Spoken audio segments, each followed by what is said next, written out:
Hmm.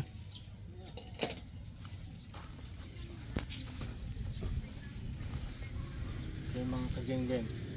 Ito yung una-una kong trap. Naputol to. Ito yung ipayog doon. Naputol siya kaya natin ang pakan, lagyan natin talo. Kasi pwede pa naman to. Ito lang yung sira. Nakaano na to eh. Nakalimang huli na to. Ito yung dala-dala namin ni Martin nang nagkakaan na trap namin. Nung kaming kahoy. Ngayon, gawa ko ng paraan. Sayang naman.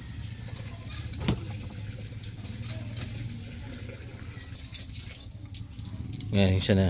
Ayos na mga kagingging. Naputol siya dito. Ako, ayos na yan. Nagawa natin ng paraan. Ito. Sasalpak lang to dito. Yan. Puro ano lang yan. Yung mabilis matanggal. Ilipat ko yun. Yan.